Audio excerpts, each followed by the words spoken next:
9 নম্বর অঙ্কটা কি আছে 4 to the power n minus 1 divided by 2 to the power n minus 1 সমান সমান 2 to the power n plus 1 এইটা সমান সমান এটা আমাদেরকে প্রমাণ করতে বলছে। তাহলে আমরা লেফট হ্যান্ড সাইড যেটা নিয়ে কাজ করব, লেফট হ্যান্ড সাইড নিয়ে যদি আমরা কাজ করি, লেফট হ্যান্ড সাইডে কি আছে 4 to the power n minus 1, নিচে আছে তোমার 2 to the power n minus 1 সমান সমান আমরা একটা কাজ করতে পারি, 4 কে আমরা 2 স্কয়ার করব। 4 কে আমরা 2 স্কয়ার করব, তার উপর পাওয়ার আছে n মাইনাস 1 আর নিচে 2n minus 1, 2 to the power n minus 1। এখন দেখো এই 2n এর সাথে কি আকারে আছে, 2n এর সাথে 2n এর সাথে গুণ আকারে আছে। তাহলে এই 2টাকে যদি আমরা এখানে দেই আর n-টাকে যদি এখানে দেই, তারপরও কিন্তু আমাদের কোনো সমস্যা হবে না। তাহলে আমি একটু দেখাই, 2 to the power 2 square n, এইটা সমান সমান কি 2 টু দি পাওয়ার 2n।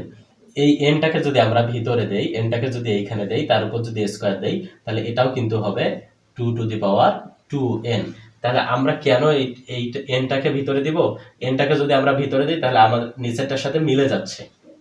তাহলে আমি কি করব, উপরে 2 টু দি পাওয়ার n, তার উপরে স্কয়ার দিব মাইনাস 1 আর নিচে হচ্ছে আমার 2 to the power n minus 1 থাকতেছে সমান সমান। এখন দেখো এই 2 টু দি পাওয়ার n কে যদি আমি a ধরি আর 1 কে যদি b ধরি, তাহলে a স্কয়ার মাইনাস b স্কয়ারের সূত্র হচ্ছে না, a স্কয়ার মাইনাস b স্কয়ারের সূত্র কি a plus b into a minus b। তাহলে আমি এখানে a plus b into a minus b লিখতে পারি। তাহলে a প্লাস b, b মানে বলতে 1 ইনটু a মাইনাস b আর নিচে আমার থাকতেছে 2n মাইনাস 1। আমি এটা ব্র্যাকেট করে দিয়ে এই 2 to the power n minus 1 এইটা আর হচ্ছে 2 to the power n minus 1 আমি কেটে দিলাম। তাহলে আমার কি থাকে বলো তো, 2 to the power n plus 1। এইটা কিন্তু আমার প্রমাণ করতে বলছে। অতএব লেফট হ্যান্ড সাইড সমান সমান রাইট হ্যান্ড সাইড প্রুফ। 4.1 10 নম্বর অঙ্ক, আমরা অঙ্কটা একবার দেখে নেই। 2 to the power 2p plus 1 গুণন 3 to the power 2p plus q গুণন 5 to the power p plus q গুণন 6 to the power p divided by 3 to the power p minus 2 গুণন 6 to the power 2p plus 2 গুণন 10 two the power p গুণন 15 two the power q সমান সমান half. তাহলে আমরা কি করব, লেফট হ্যান্ড সাইডটা ধরে আমরা কাজ করব। এখানে যেহেতু জায়গা কম, আমি এইটা মিশাই দিলাম, এইটা মিশাই দিয়ে এইটাকে লেফট হ্যান্ড সাইড লিখলাম। তোমরা হুবহু এই লাইনটাকে লেফট হ্যান্ড সাইড লিখবা। তাহলে পরের লাইনে আমাদের প্রথম কাজ হবে, এই যে যেখানে 6 আছে এগুলোকে ভাঙায় দেওয়া, 2 গুণন 3 করা, এখানে হচ্ছে 2 গুণন 3 করা এবং এখানে হচ্ছে 2 গুণন 5 করা, এখানে 3 গুণন 5 করা। কেন আমরা করব, কারণ আমাদের এখানে 2 এবং 3 আছে, 2 3 5 আছে, আমরা সবগুলোকে 2 3 5 এ কনভার্ট করার চেষ্টা করব। তাহলে আমি উপরে যা আছে তাই লিখলাম, 2p প্লাস 1, এখানে হচ্ছে 3 to the power 2p plus q, আর এখানে হচ্ছে 5 to the power p plus q, আর এইটাকে আমি লিখব 2 গুণন 3 টু দি পাওয়ার p। নিচেও আমি ঠিক এভাবে লিখব 3 to the power p minus 2, এইটাকে আমি লিখব 2 টু দি পাওয়ার 2 গুণন 3 to the power 2p plus 2। 10 কে ভাঙাবো আমি 2 গুণন 5, এইটার উপর পাওয়ার দিব p। 15 কে ভাঙাবো 3 গুণন 5, এটার উপর পাওয়ার দিব q। আশা করি এইটুকু তোমরা ক্লিয়ার। এখন পরের লাইনে আমার কাজ হচ্ছে, এখানে যা আছে তাই থাকবে, শুধু এই জায়গায় এই p পাওয়ারটা 2 এর উপরে আছে, 3 এর উপরেও আছে, আমি এইটা শুধু এটার সবগুলোর উপরে দিয়ে দিব। তাহলে আমার থাকতেছে 2p plus 1 3 2p plus q, এখানে আমার 5p প্লাস q, এইখানে হচ্ছে আমি 2টাকে আলাদা পাওয়ার দিব এবং 3টাকে আলাদা পাওয়ার দিব, কারণ এই pটা এটার উপরেও আছে, pটা 2 এর উপরেও পাওয়ার হিসাবে আছে। নিচেও একই কাজ করব, 3p মাইনাস 2, এখানে হচ্ছে 2p প্লাস 2, এই পাওয়ারটা আমি 2 এর উপর দিলাম এবং এখানে গুণ চিহ্ন দিয়ে 3, এই পাওয়ারটা 3 এর উপর আলাদা করে দিলাম, 2p প্লাস 2, কারণ এই পাওয়ারটা ব্র্যাকেটের ভিতরে সবগুলোর মধ্যেই আছে। পরেরটাতে ঠিক একইভাবে করলাম, 2 টু দি পাওয়ার p গুণন 5 টু দি পাওয়ার p। তারপরে এটাতেও একই করব, 3 to the power q 5 to the power q. যদি কোনো চিহ্ন না থাকে, এখানে যেহেতু ফোঁটাও দেয়নি, চিহ্ন দেয়নি, কোনো চিহ্ন না থাকলে, কোনো ফোঁটা না থাকলে, তা ওটা বুঝে নিতে হবে যে গুণ আকারে আছে। সমান সমান। এখন আমার কাজ হচ্ছে যেগুলো কমন আছে, এই যে এখানে 2 আছে, এখানে 2 আছে, এই 2 দুইটা গুণ আকারে আছে, আমি কি করব, দুইটা 2 থেকে একটা 2 নেব, নেওয়ার পর আমার এই যে পাওয়ারগুলো আছে, এই পাওয়ারগুলো যোগ করে দেব। প্রথমে এই পাওয়ারটা লিখব 2p প্লাস 1, এটার সাথে যোগ করে দেব এইটার পাওয়ার, এই 2 এর পাওয়ার, তাহলে যোগ, ওটার পাওয়ার হচ্ছে p। ঠিক সেম ভাবে 3 এর ক্ষেত্রেও একই কাজ করব, 3 লিখলাম, এই পাওয়ারটা লিখলাম 3 এর 2p প্লাস কিউ, এটার সাথে আমার এই যে এখানে আরেকটা পাওয়ার আছে, এটা যোগ করে দেব প্লাস p। এখন 5, আমি 5 লিখলাম, এই পাওয়ারটা লিখব p প্লাস কিউ, এটার সাথে যোগ করে দিব। ও 5 এর যেহেতু আর কোনো 5 নাই, আর কোনো, আমাদের এটা যা আছে তাই থাকবে। এখন নিচে আমি কি করব, এই 2 এবং এই 2, এই দুইটা 2 এর মধ্যে নেব। তাহলে যদি আমি এখানে 2 নেই, তাহলে এই পাওয়ারটা থাকতেছে 2p প্লাস 2, এই পাওয়ারটার সাথে আমার যোগ হচ্ছে এই যে এইটা পাওয়ার, তাহলে আমি প্লাস p দিয়ে দিলাম। এখন আমি 3, এই 3 এবং এই 3 এর মধ্যে, এই 3, এই 3 এবং এই 3, তিনটা 3 এর মধ্যে একটা 3 নেব। একটা 3 যদি নেই, তাহলে আমার এইটার সাথে এইটা যোগ, তার সাথে এইটা যোগ, তাহলে প্রথমে এইটা লিখি p মাইনাস 2 যোগ আমার হচ্ছে 2p প্লাস 2 যোগ আমার হচ্ছে q, আর কি থাকতেছে 5 থাকতেছে। এখন 5 কোথায় আছে, এই যে একটা 5 আছে, দুইটা 5 আছে, তাহলে আমি কি করব, এইটা আর এই দুইটার মধ্যে একটা নিব, এই পাওয়ার আর এই পাওয়ার যোগ করে দেব, তাহলে হচ্ছে p প্লাস কিউ। এখন আমার কাজ হচ্ছে এই যে উপর নিচে, যে উপর নিচে ভাগ সম্পর্ক আছে, এই ভাগ সম্পর্কওয়ালা একই বেজ ভিত্তিক, একই যে বেজ আছে সেই বেজগুলোর মধ্যে একটা কমন নিব। এই দুইটা 2 এর মধ্যে থেকে আমি একটা কমন নিব।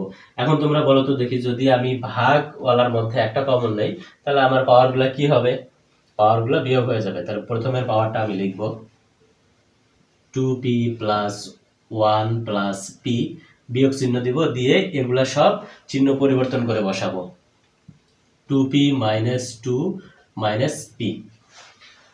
ঠিক দুইটা 3 এর মধ্যে আমি একই কাজ করব, তাহলে দুইটা 3 এর মধ্যে থেকে একটা নিলাম কমন, এইটা লিখলাম আগে 2p plus Q plus p, বিয়োগ চিহ্ন দিয়ে এই নিচের পাওয়ারটা বসাবো। নিচের পাওয়ার যখন বসাবো সবগুলো চিহ্ন পরিবর্তন হয়ে যাবে, minus 2p minus 2 minus Q. এখন আমি কি করব, 5, দুইটা 5 এর মধ্যে নিব, তাহলে আমি এইখানে নিয়ে নিচ্ছি। তাহলে 5 এর উপরে কি আছে, p প্লাস কিউ বিয়োগ p মাইনাস কিউ, বিয়োগ চিহ্ন দেওয়ার কারণে আমার এই প্লাসটা মাইনাস হয়ে গেছে। ক্লিয়ার? এখন দেখি আমার যোগ বিয়োগগুলো করা যায় কিনা। এখানে প্লাস 2p আর মাইনাস 2p কাটা, এখানে প্লাস p, এখানে মাইনাস p কাটা, এখানে হচ্ছে 1 আর এখানে মাইনাস 2 আছে, তো এই দুইটার মধ্য থেকে আমি যদি মাইনাস 2 থেকে প্লাস 1 বাদ দিলে আবার কি থাকবে, মাইনাস 1 থেকে মাইনাস 2 থেকে যদি আমি প্লাস 1 বাদ দিই, তাহলে মাইনাস 1 থাকতেছে। আচ্ছা, এখন এই 3 এর মধ্যে কি করা যায় দেখি। আমার হচ্ছে এই যে প্লাস 2p মাইনাস 2p কাটা, এই প্লাস 2 মাইনাস 2 কাটা, এই প্লাস p মাইনাস p কাটা, প্লাস কিউ মাইনাস কিউ কাটা, এখানে আর কিছুই থাকে না। তাহলে 3 এর উপর থাকতেছে পাওয়ার 0, এখানে কি থাকতেছে 0। এইখানে দেখি প্লাস p মাইনাস p কাটা, প্লাস কিউ মাইনাস p কাটা, তাহলে 5 এর পাওয়ারও কি থাকতেছে 0, তাহলে 5 এর পাওয়ারও আমার থাকতেছে 0। ক্লিয়ার? আচ্ছা, এখন আমরা কি জানি, 2 পাওয়ার মাইনাস 1 কে আমরা এইভাবে লিখতে পারি, 1/2 লিখতে পারি। এটার সাথে আমাদের গুণ আছে কত, 3 টু দি পাওয়ার 0 মানে 1, গুণন 5 টু দি পাওয়ার 0 মানে 1, তাহলে সমান সমান হাফকে যদি 1 দ্বারা গুণ করো, আবার 1 দ্বারা গুণ করো, তাহলে কি হবে, এই হাফই হবে। তাহলে এটা হচ্ছে আমার হাফ, অ্যান্সার হচ্ছে হাফ। অতএব দেখো আমাদের এটা কি মিলে গেল, আমাদের প্রমাণ করতে বলছে যে এইটা সমান সমান হাফ হয়। আমরা এখন লিখবো লেফট হ্যান্ড সাইড, আমরা লিখবো লেফট হ্যান্ড সাইড সমান সমান রাইট হ্যান্ড সাইড প্রুফ। আশা করি এই অঙ্কটা তোমাদের ক্লিয়ার। 11 নম্বর অঙ্কটা দেখো, a to the power l divided by a to the power m সম্পূর্ণটার উপর পাওয়ার আছে n। এখানে a to the power m divided by a to the power n সম্পূর্ণটার পাওয়ার আছে l, এবং হচ্ছে a to the power n divided by a to the power l এই সম্পূর্ণটার power আছে m। এইটা সমান সমান 1 প্রমাণ করতে হবে। তাহলে আমরা এটাকে লেফট হ্যান্ড সাইড ধরবো। তাহলে আমরা এখানে লিখি লেফট হ্যান্ড সাইড, এটা মিশাই দেই। তাহলে হচ্ছে তোমরা লেফট হ্যান্ড সাইড লিখে এই লাইনটা লিখবা। এই লাইনটা লেখার পর আমাদের প্রথম কাজ হবে ব্র্যাকেটের ভিতরে কি আছে সেই কাজটা করা, ব্র্যাকেটের ভিতরের কাজ করা। তাহলে ব্র্যাকেটের ভিতরের কাজ কি দেখো তো, আমাদের বেজ একই আছে, দুইটারই বেজ হচ্ছে a। বেজ যদি একই থাকে তাহলে এইটা আর এইটা কি আকারে আছে, ভাগ আকারে আছে। ভাগ আকারে থাকলে আমরা কি করব, পাওয়ারগুলা বিয়োগ করে দিব। তাহলে আমি দুইটা বেজ থেকে একটা নিলাম a, উপরের এলটা লিখলাম মাইনাস m, আর এইটার উপর আমার পাওয়ার কত আছে, পাওয়ার আছে n। এইটুকু ক্লিয়ার। এইটুকু যদি ক্লিয়ার হয় পরেরটুকু তোমরা করে ফেলো। m মাইনাস n, এটার পাওয়ার হবে আমার l। আবার এখানেও আমি কি করব, দুইটা বেজ থেকে একটা বেজ নিব a, উপরের পাওয়ার আর নিচের পাওয়ার বিয়োগ করে দিব, n মাইনাস l এই সম্পূর্ণটার পাওয়ার হচ্ছে m। ক্লিয়ার? আচ্ছা, এইটা যদি ক্লিয়ার হয়ে থাকে এর পরের লাইনে আমরা কি করব দেখো, এই পাওয়ার আর এই পাওয়ার আমার গুণ আকারে আছে, এই পাওয়ারটার সাথে এই পাওয়ারটা গুণ আকারে আছে। দুইটা পাওয়ার সবসময় কি হয়, গুণ হয়। তাহলে আমি জাস্ট এটা গুণ করে দিব। তাহলে সমান সমান a ঠিক থাকবে, l দ্বারা n কে গুণ করলে কি হচ্ছে ln মাইনাস m দ্বারা n কে গুণ করলে mn। ঠিক আছে, আবার এই দুইটার মধ্যে থেকে এখানে a ঠিক থাকবে, m দ্বারা l কে গুণ করলে ml মাইনাস nl। এখানে আমি কি করব, a ঠিক থাকবে, n দ্বারা m কে গুণ করলে nm মাইনাস lm। আচ্ছা, আমি পাওয়ারগুলো জাস্ট গুণ করে দিলাম। এখন দেখো তো, a এখানেও a এখানেও a, বেস সবগুলারই একই না? সম্পর্ক কি, গুণ। সম্পর্ক যদি গুণ থাকে তাহলে পাওয়ার কি হবে, যোগ হবে। সেই কাজ করো, তিনটা a থেকে একটা a নিয়ে নাও, পাওয়ারগুলো সব যোগ করে দাও। তাহলে হচ্ছে এই পাওয়ার যা আছে তাই লেখো, n মাইনাস mn যোগ এই পাওয়ারটা এখানে বসাও, ml মাইনাস nl যোগ এই পাওয়ার এখানে বসাও, nm মাইনাস lm। যদি পাওয়ার যোগ করতে হয় তাহলে কিন্তু কোনো সমস্যা নেই, আর বিয়োগ করলে সব চিহ্ন পরিবর্তন করে দিলেই হয়ে যায়। এখন দেখো আমাদের হচ্ছে এখানে প্লাস ln আর মাইনাস ln কাটা, এখানে হচ্ছে মাইনাস mn, এখানে হচ্ছে প্লাস mn কাটা, এখানে প্লাস ml, এখানে হচ্ছে মাইনাস ml কাটা। এখানে আবার মনে করিও না যে l তো আগে, m হচ্ছে আবার এখানে তো l পরে। এই l m এর সাথে গুণ আকারে আছে, গুণ আকারে থাকলে এটাও এটা অথবা এটা যে কোনো একটা আগে তুমি দিতে পারো। এইটাকে এভাবেও লেখা যায়, ml ও লেখা যাবে। তাহলে কি থাকতেছে আমার এখানে, কোনো কিছু থাকতেছে, কোনো কিছু থাকতেছে না। আমি সবগুলাকে কি করে দিলাম, কাটাকাটি করে দিলাম, সবগুলা বাদ দিলে আমার এখানে 0 থাকে।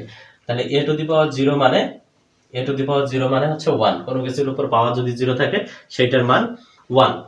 তাহলে দেখো আমাদের অ্যানসারটা মিলছে কিনা, আমাদের প্রমাণ করতে বলছে এটা সমান সমান 1। তাহলে আমরা এখন লিখব লেফট হ্যান্ড সাইড সমান সমান রাইট হ্যান্ড সাইড প্রুভ।